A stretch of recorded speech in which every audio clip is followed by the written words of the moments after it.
here. See you always. Pension from Canada now.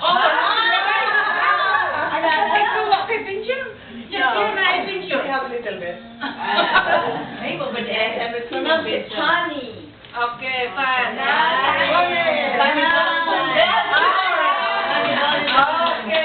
Okay. When I started with being with Terry, we came here and stayed together in 1962, January. Oh, no, may I interject? You were a pen pal lover of...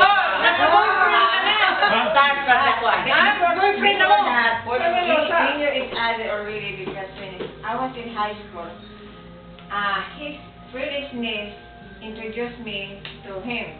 So he started writing, three of us in that high school. You know, the RBM sisters ran schools in different places in the Philippines, as I was under the RBM sisters.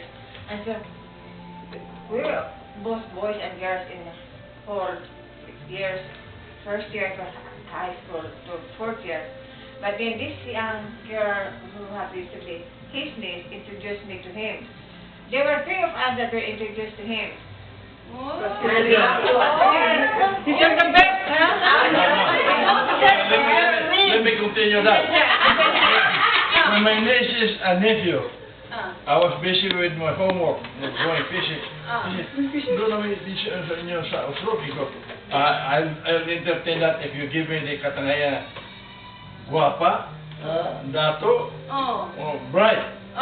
Sure. What you know one person, do not to low.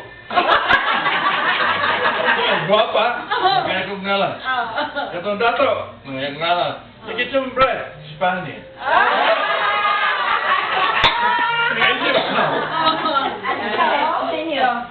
We became in the States, but he also joined the Navy while we were reviewing in Santa Rita. He was also preparing to join the U.S. Navy.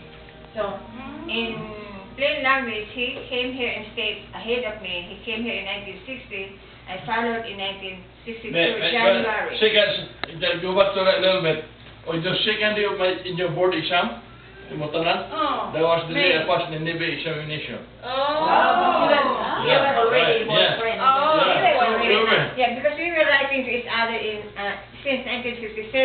And going back to school life in SIS, to camouflage that I am writing him constantly and I am receiving letters. I mean, we had 104 organs. And our From Romea to Souza. He has to write 2 letters. One that I can share with the 10 girls that I am with, and then one that is for me alone. So he would have to write 2 letters. Yeah, we have read your letter. And you know, he did it with puffer. With makeup, with comb her hair, with her hat, you know, and shoes and everything. So he will really love her because she's beautiful. Oh, sorry though, because the first time I met him in 1957, it was December. And you know, it's You're still like an December 31st, on Southern Island. Ida and Tita Chumpo had to dress me up. I was wearing Ida's red blouse. I was wearing Baby Chumpo's sit-in.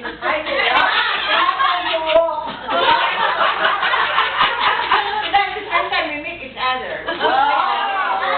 In 1967, we met each other. We got married in 1963. For 5 years.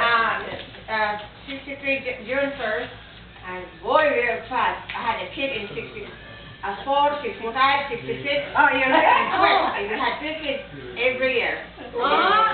Rapido, We had 3 children, and what we have now is and the youngest. Our middle one went to heaven, and he's our investment in heaven. Frida and I doesn't have much wealth, but we have an investment in heaven. Our son who died when he was 14, he had muscular dystrophy.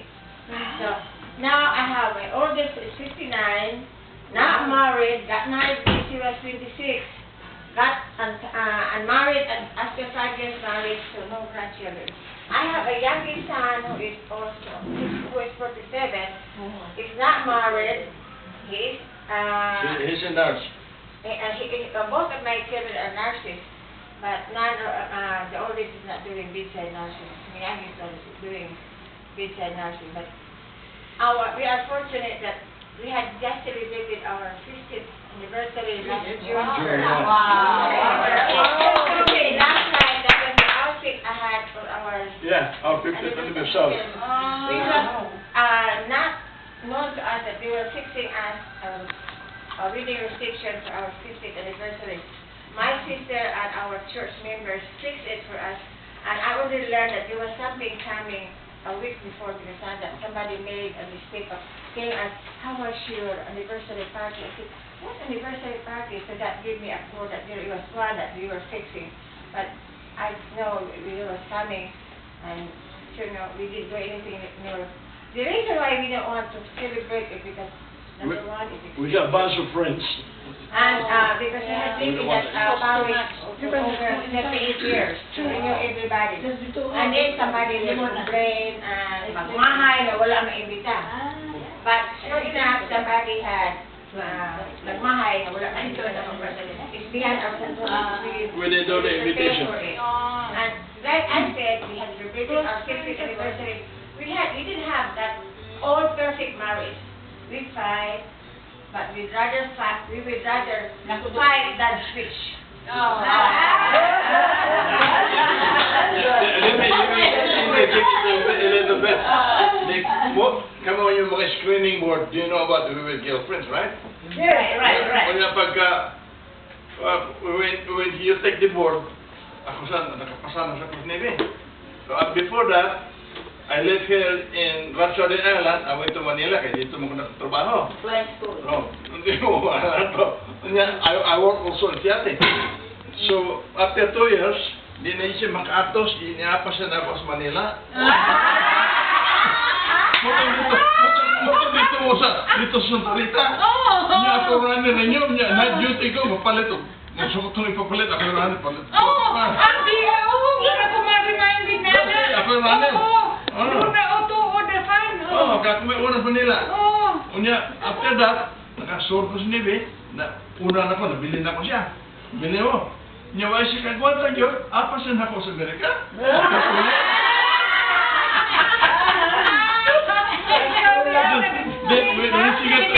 Giminaw. Niya, pag-abot din sa Amerika.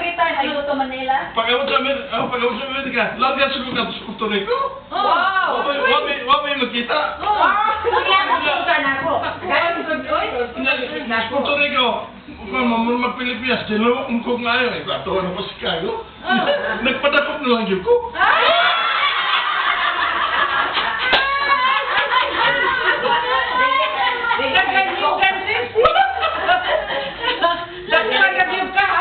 Nagpadakot na yun ko. Dili ko ay dako. Nora.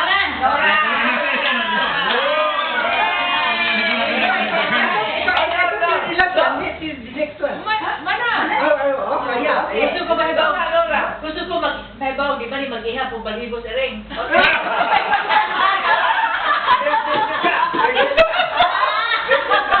Doktor.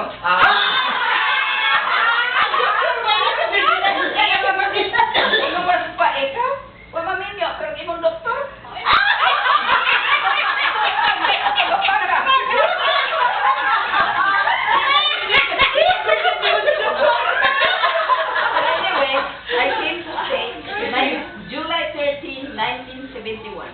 No job waiting. I did not apply anything. I have a green card. I was a public health nurse in my own hometown for 10 years. No vacation. No pension. So I was sent by the government to UP because I didn't have any vacation. All accumulated leave. They sent me there free of everything for 1 year. Then after that, I took a refresher course in Southern Island because as a public health nurse, I cannot be accepted in the hospital here. Public health nurse is different than when you're in the hospital.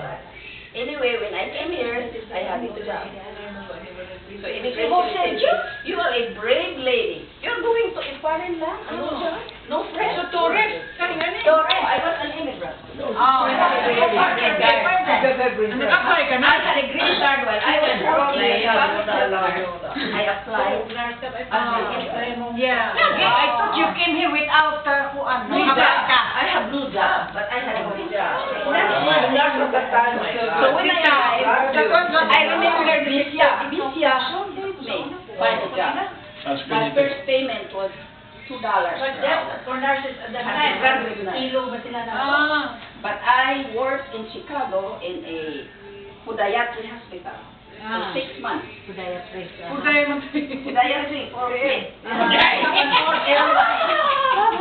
And then I came to Michigan because I have relatives after 6 months in Chicago. Because I was afraid I might be raped because my work was at night and I have to walk. Wow. Ladies should have been lucky if you were.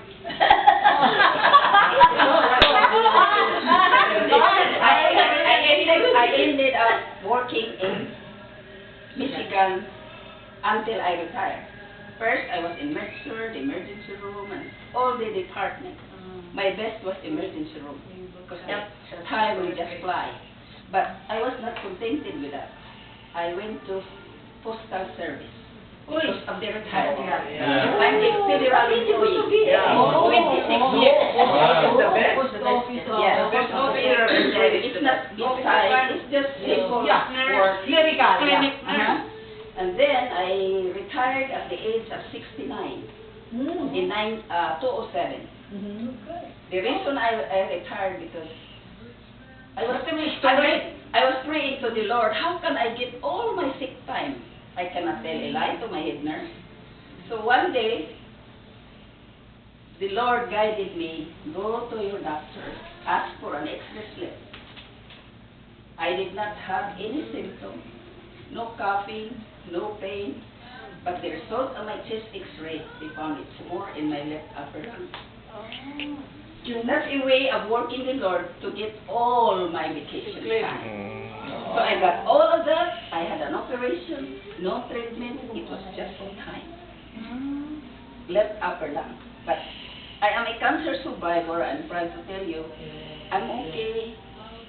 I'm not married, but I have a 97-year-old son that I take care. Your own son. My father is 97. Adopted son. I'm taking care of him. Up to now? Yes. Yeah. Oh, okay. And then I am the eldest of 6. I have all of them to school. I had a boyfriend. This is about love already. Love life. Love life na He love was life. too serious, but he was a widower. Ah. And he was 10 years older than me. Perfect. I was scared because he might just be joking at me. I'm younger, he's older, he's a widow. But many of my relatives, what are you looking for? He's a good man, really communicative. Children. But my love was more on my family. I had to be help my family You had to let pay. up because we were poor. My mom and dad are just teachers. You can still do this. But still, there are 6 of us. No one will stop. Everyone has an ambition. Nobody told us what you get, but we all have our own. Nobody will stop. So I really want to be a doctor, but I'm the oldest. I have to give way to the younger. I get the shortest course. So I was a nurse. Our youngest is a doctor. I was spending for her every penny. Wow. Yes. And then the other brother and sister, halfway I helped them. So That's your first, reward. I took my mother here as an immigrant, then my father, then my brothers are all here in America. Except one who did not like because there is no sabong in America. So he went home. But the children are here. He just came so that the children can come here. So going back to my love life, Exciting. Tale. I was really, I was not really meant, for him. Had I married him, I will be the 3rd wife to die. The first one died, the second one died, the third one died. He came to America 4 years ago. 3 he called me. He was still single. Available. He called me and he said, you know what, I cannot see anymore. I cannot see anymore. I will say, if I will marry him, because he told me to go home. He told me to go home. And I was weighing myself. I get married to him. I will be serving two people, my dad and him. Yeah. My dad is more on me. So, Too late na. I don't like that because he already Cannot say. spit me because we were not together, but he was really in love with me. I told him, you just marry because you're older than me. I want to go to Were you in love with him? Oh yes, until now I'm dreaming.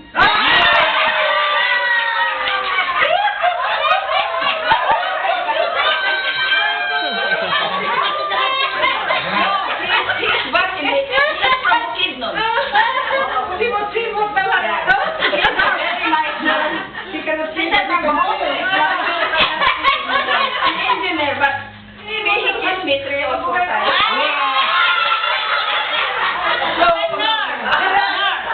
We all go, you know, one day or the other. Yeah. When your dad go to heaven, are you still going to marry him? He's married now. Okay. I'm a court girl. Pagkamatay ba niya? Pagkamatay, alawi mo na. Before.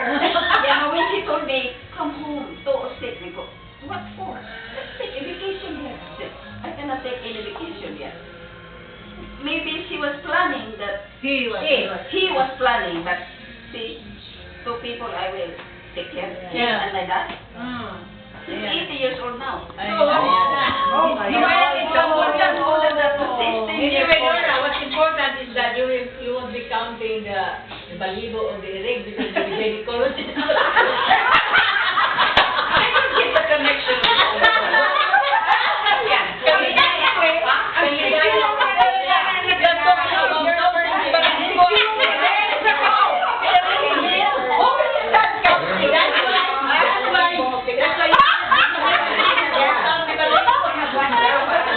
Anyway, I am happy. I am content with my life. I cannot ask for more.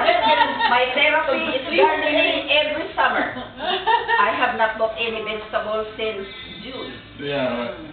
There is no area in my back of my house with no sun. If it's vegetable, it's a flower. Every morning, I spend hour and a half outside before breakfast because I have to be there before the sun is up because I am trying to preserve my complexion.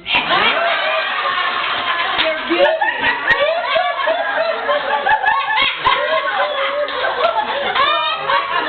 It's okay. If somebody comes to the house, I'm not bringing them to the room. I'm bringing them back here. Like suit, eat ice cream, drink coffee. You live here, those who are going to church. What time is it? 5 o'clock. 5 o'clock. Even in a 5. So 4:30. We have to go. We have to be on the road. 5 minutes before. What else? Anyway, some more. I am very active in our organization. We have a Divine Mercy prayer every last Saturday of the month. There are homes that will go.